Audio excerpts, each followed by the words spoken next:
नमस्कार, आप सभी का स्वागत है एग्री अड्डा 360 में। आज हम पढ़ने वाले हैं एलपीएम 121। आपके सेकंड सेमेस्टर में जो लगता है सब्जेक्ट, उसका जो सेकंड चैप्टर है उसके पार्ट फर्स्ट पर में हमने जो रिप्रोडक्टिव ऑर्गन होते हैं वो पढ़ लिए थे। और आज हम ये पढ़ने वाले हैं कृत्रिम गर्भाधान। ये पार्ट 2 है इस वीडियो का। और पहले 2 वीडियोज अपलोड हो चुकी हैं इकोनॉमी में पशुधन का और पोल्ट्री का योगदान और रिप्रोडक्टिव ऑर्गन्स वाली। ठीक है, तो अपने चैनल पर जाकर देख सकते हैं। चैनल पर नए हैं तो सब्सक्राइब अवश्य कर लें। वीडियो को ज़्यादा से ज़्यादा शेयर ज़रूर करना है। और वीडियो ख़त्म होते ही आपको अगर पसंद आती है तो वीडियो को लाइक अवश्य करें। और एक कमेंट कमेंट है वो ज़रूर ही करें। कमेंट तो ज़रूर ही करना है, ठीक है, ताकि हमें मोटिवेशन मिले ऐसी वीडियो बनाने के लिए। और अपने एलपीएम की ई बुक है वो लॉन्च हो चुकी है। आपको अगर उसकी पीडीएफ चाहिए तो इस नंबर पर व्हाट्सअप करें 91 669 86 101। इस नंबर पर आप व्हाट्सअप करोगे तो आपको ई बुक है वो पीडीएफ फॉर्मेट में भेज दी जाएगी। और जो अपना ग्रुप है जिस पर नोट्स शेयर होते हैं उसके लिए भी इसी नंबर पर आपको मैसेज करना है, ताकि आपको ग्रुप में जोड़ दिया जाए और वहाँ पर आपको नोट्स मिलते रहे। ठीक है, अब बात करते हैं आज कृत्रिम गर्भाधान, आर्टिफिशियल इंसेमिनेशन। कृत्रिम गर्भाधान की परिभाषा सरल भाषा में समझते हैं कि नर पशु है, ठीक है, ये नर पशु है। कृत्रिम तरीके मतलब कुछ भी, कोई भी कृत्रिम विधि है, कृत्रिम विधि या कृत्रिम तरीके द्वारा ये मादा मादा है तो उसके जो जननांग है उसमें जो वीर्य को स्वच्छता का पूर्ण ध्यान रखकर उचित समय और उचित स्थान पर उपकरणों के माध्यम से पहुंचाना ही कृत्रिम गर्भाधान कहलाता है। कृत्रिम गर्भाधान का विकास इतिहास।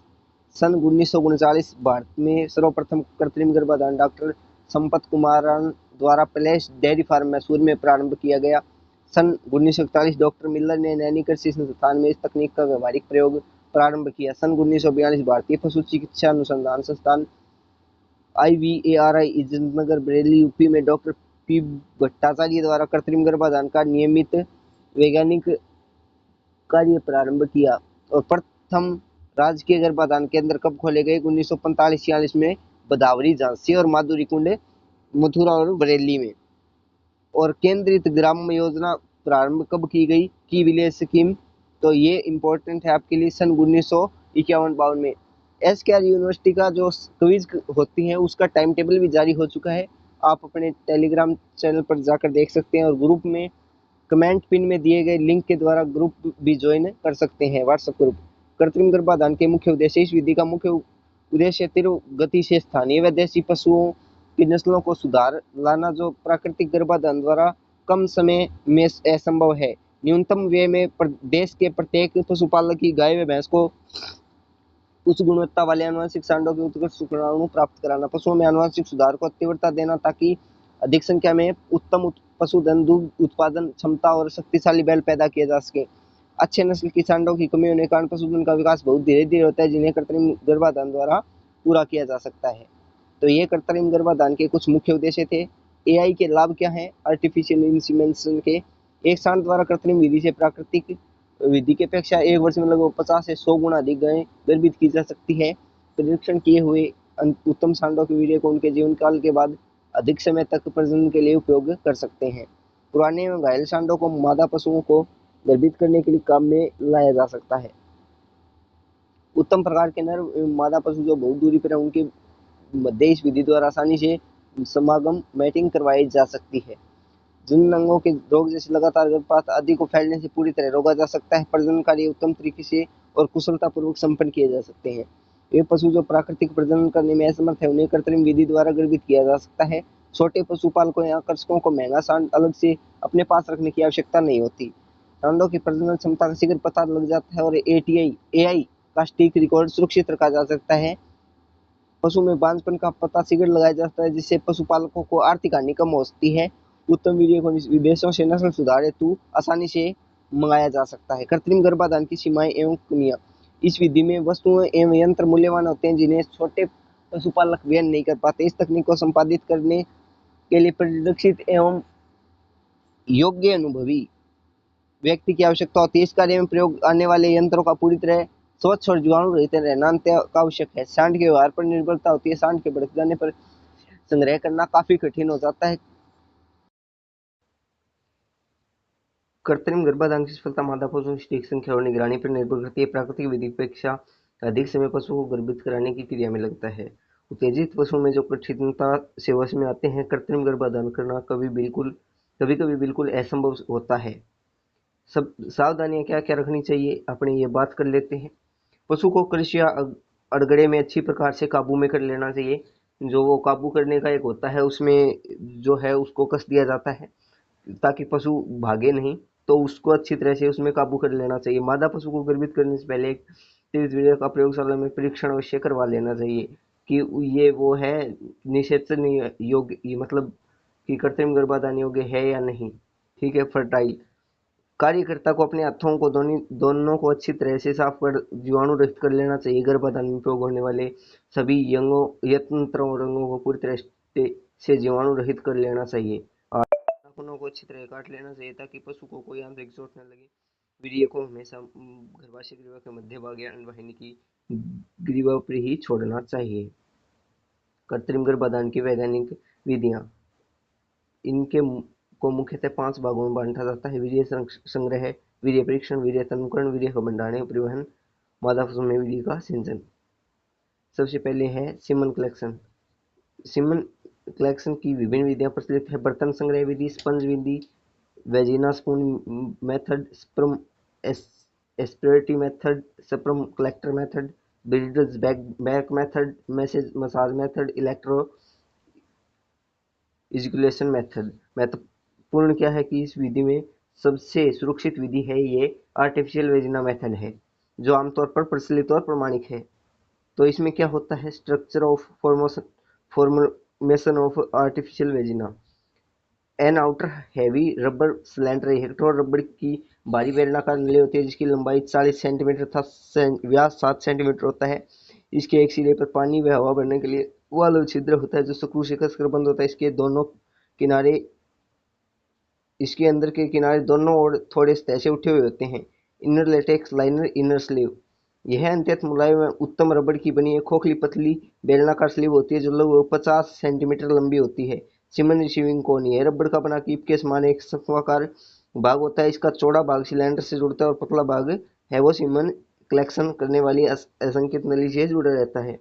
ये कांच की सीमन कलेक्शन ट्यूब क्या होती है, ये कांच की असंख्यित परख नली होती है जिस पर 0 से लेकर 10 ml तक चिन्ह अंकित होते हैं ताकि संग्रह किए गए सीमन की सटीक मात्रा ज्ञात की जा सके। अन्य सहायक यंत्र लुब्रिकेट, जाली, थर्मोमीटर, कांच के छड़, वेजाइनल स्पेकुलम, सिरिंज और वीर्यहेचन सुई ये होती है। आगे आर्टिफिशियल वेजिना संरचनात्मक विन्यास एवं घटक ये होते हैं इसमें। ठीक है। ये जो आपका बाह्य कठोर सिलेंडर 40 सेंटीमीटर गुणा 7 सेंटीमीटर, आयतन मापने हेतु संकेत कांच की नली 0.0 से 10 ml, सीमन रिसीविंग कोन, वीर्य संग्रहण करने वाला कीप या कोन, गर्म पानी भरने हेतु सक्रिय छिद्र, आंतरिक कोमल रबड़ स्लीव। ये जो आपका चित्र होता है आप उसमें देख सकते हैं। ठीक है। आगे है आर्टिफिशियल वेजिना प्रिपरेशन। कृत्रिम वेजिना के सभी भागों को उपयोग से पूर्व गर्म पानी में खूब साफ करके सुखा लेना चाहिए ताकि सीमन में किसी भी प्रकार की गंदगी या जीवाणु संक्रमण न पहुंचे। खोखले सिलेंडर को लेटेक्स लाइनर के मध्य के रिक्त स्थान में स्क्रू वाल्व खोलकर लगभग 41 डिग्री सेल्सियस से 45 डिग्री सेल्सियस गर्म पानी से भर देना चाहिए। इसके पश्चात जहाँ स्क्रू लगा होता है उस सिरे के विपरीत दूसरे सिरे पर लेटेक्स कोन का चौड़ा वाला भाग चढ़ाकर उसके पतले सिरे पर वीर्य एकत्रित करने वाली संकेत नली लगा देते हैं। इसके बाद आर्टिफिशियल वेजिना को थर्मामीटर द्वारा आंतरिक तापमान मापते हैं जो सीमन कलेक्शन करते समय ठीक 42 डिग्री होनी चाहिए। सीमन कलेक्शन की प्रैक्टिकल प्रक्रिया, वीर्य एकत्रित करने के लिए सांड को अड़गड़े में खड़ी गाय पर छोड़ते हैं।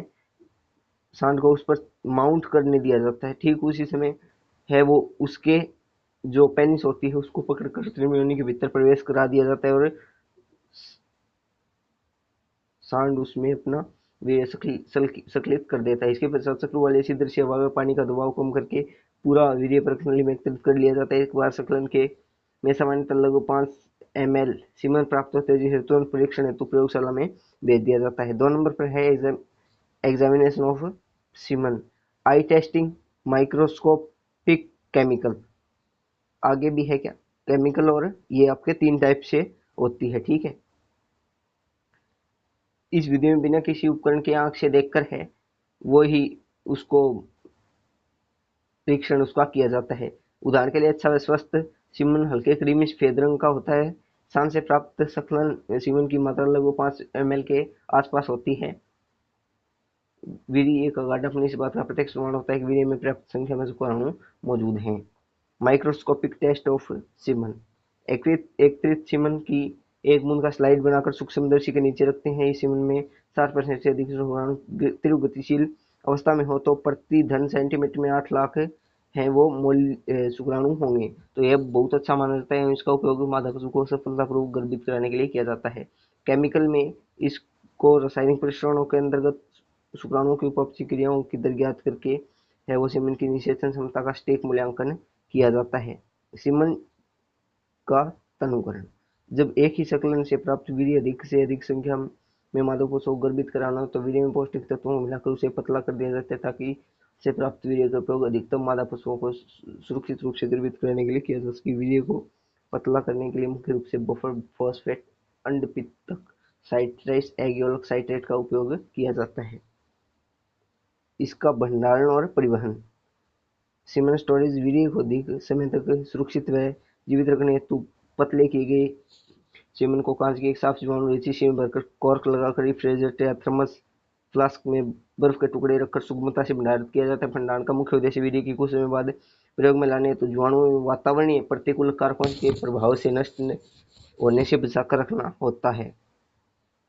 इसका ट्रांसपोरेशन कैसे किया जाता है, तो सीमन को सीमन केंद्रों से, सीमन संग्रह केंद्रों से सीमन को दूर दराज पृथक क्षेत्रों में एआई उपकेंद्रों तक सुरक्षित भेजने के लिए विशेष पात्रों की आवश्यकता होती है। भारतीय पशु चिकित्सा एवं राष्ट्रीय डेयरी अनुसंधान संस्थानों द्वारा मुख्य रूप से 3 प्रकार के पात्र तैयार किए जाते हैं। इन प्रमुख संसाधनों के नाम निम्नलिखित IVRI, NDRI, यूपी कॉलेज एवं of AH of veterinary science Mathura college.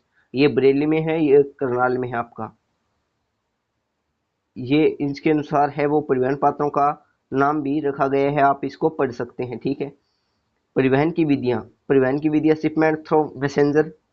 इसमें क्या है कि इसमें एक कांच की ट्यूब ली जाती है, उसमें उसको भरकर अच्छी तरह से सील कर देते हैं।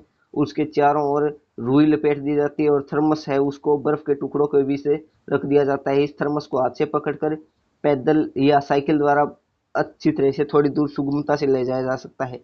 शिपमेंट मेथड में क्या होता है, इसको पार्सल द्वारा भीषण गर्मी के दिनों में 24 घंटे तक सुरक्षित यात्रा में ले जा सकता है। पार्सल में थर्मस की भारी धक्कों से रक्षा करने के लिए विशेष रबर स्पंज प्लेट लगी होती है जो पार्सल बस, रेल अथवा वायुयान द्वारा कहीं भेजा जा सकता है, ठीक है। कुकुट और reproduction in poultry, reproductive organ of an and their function. Primary में है ओवेरी, सेकेंडरी में है ओविडक्ट और कोलुक्का अवस्कर, ठीक है। सबसे पहले पढ़ते हैं प्राइमरी। मादा मुर्गी में केवल एक ही ओवेरी पाया जाता है जो कि रीढ़ की हड्डी के पास बाईं ओर स्थित होता है। भ्रूण अवस्था में मुर्गी में 2 ओवेरी पाए जाते हैं, परंतु वयस्क युवा मुर्गियों में केवल बायां ही अधिक विकसित था क्रियाशील होता है।